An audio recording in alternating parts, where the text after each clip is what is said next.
Okay, so I'm gonna keep it real. I wanted to make this a live voiceover video, so I thought I was going to. It turns out that my capture card did not capture any of the audio, so I'm making this voiced over and just talking about the F4E and what I think of it.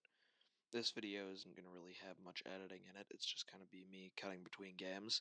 And if you're wondering where I've been, I've just kind of hit a creative slump, and this is my new low, so, if you're here, enjoy it. Now, if I'm being real, I'm going to make higher quality videos in the future. I just need to make sure that my capture card gets game audio for you guys, and that sort of thing. But no, let's talk with the F4E. So, the F4E is an American aircraft that sits at the 11.3 battle rating. It ranks 7 in the American tech tree, and it's kind of the final line for the Air Force Phantom that we have in game. Obviously, we don't have the F4G. Gaijin, please give us the F4G. I want it so fucking bad. I know the F4G is a seat aircraft, not an air-to-air aircraft, but I don't care. Give us the seat aircraft. It could carry laser-guided bombs and anti-radiation missiles, so please. No, on the topic of the F4E, I feel like the F4E is a victim of huge power creep because the F4E is just kind of that aircraft.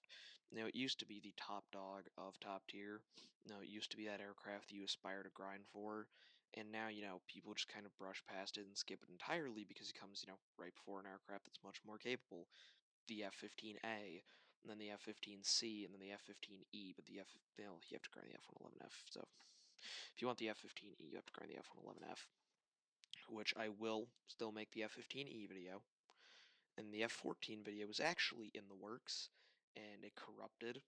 I had like a 15-20 minute video that was, produced, and then it corrupted, so now there's no F-15 or F-14 video. I'll get it done. I promise. Please don't scalp me. I'll get the F-15 or F-14 video done. I know I made that promise like last year in November. There will be an F-14 video. Okay, but on the topic of the F4E, I feel like it's a huge victim of power creep just because of the state it's in. It's kind of a victim of BR decompression as well, because, we need more decompression in the game, because right now it can fight much more capable aircraft, including stuff like the F4S Phantom, that gets, better radar set, that can carry better missiles, that can sustain things for longer. Like, I don't think I ever recorded it, but compared to the F4S and F4E, I got a kill with a Sparrow that was a dude flying real close to the ground, and I got that, maybe 25 miles away of a launch. And, the radar held that lock for that long. You could never do something like that in an F4E, no matter how high up they were, how high up they are. And in the case of that Sparrow kill, they were only like 50 feet above the ground, and it held lock really well. So the point I'm getting is, like, why would you play the F4E when, you step up .7 BR and you get all the capability of an F4S and all the capability of like an F4J right above that, or, you step down a little bit and you get an F5E that, can carry two, can't carry as many missiles, but, you get that dogfight performance and you get those better down tiers. See, I don't know. Maybe it's just a me thing, but I feel like the F4E is just kind of power crept in its current state because it can't really perform, as good as aircraft of its type and of its BR, because the F4E is just not as good as its other aircraft. Now, do I acknowledge, the F4E it once was a great aircraft. I do acknowledge it's still, like, solid. For a radar that isn't pulse Doppler, the radar is still solid. So, I mean, it carries a great radar set, but I think the issue kind of lies in the fact that it really can't make use of that because its missiles are subpar for what it gets, and, it's got I wouldn't say subpar, got in the M61. Well, I don't know. This M61 was good. It used to be like a laser beam, but now the M61's a little bit sad because of real shatter. And yes, I'm censoring the chat. Don't worry about it. I'm not getting demonetized for that. Not that I'm monetized anyway, but I hope to be at some point.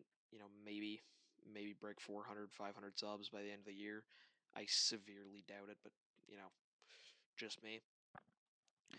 But no, I think the F4E is kind of depressing because it's better as a air-to-ground aircraft than it is air-to-air, and, you know, maybe you could scout me for that.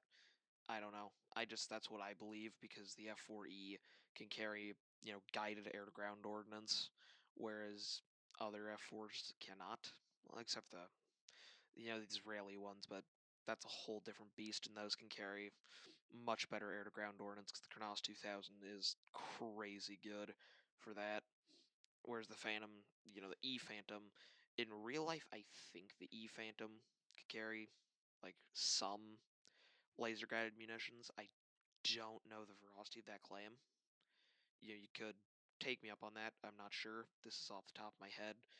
I know the F4G could, so I think maybe an F4E could. But again, I could be completely wrong, so feel free to correct me in the comments. But I think, the F4E sits in a spot where it's not great, but it's also not bad. Because on the low end of the spectrum, you'll have things like the F5C, which have no radar, have AIM-9Es, and they can fight things like an F4S, which has radar, HMD, AIM-9Hs. And then, in that middle part, you have that Phantom, and the Phantom, well, it cannot maneuver, and the Phantom, well, it's fast. It's kind of an interceptor aircraft at the end of the day.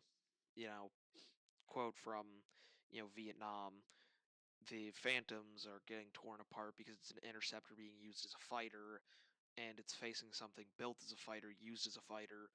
Because the Phantom, you'll see in this upcoming clip, the Phantom can't really dogfight. Like, it can hold its own against some aircraft, sure, and maybe if the pilot makes a mistake, you can capitalize on that and get a kill.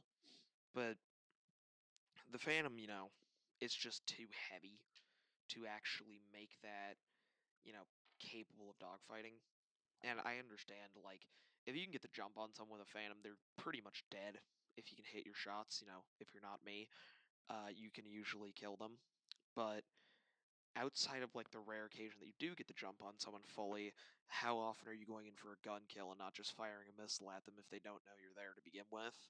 And, I mean, usually this kind of sticks.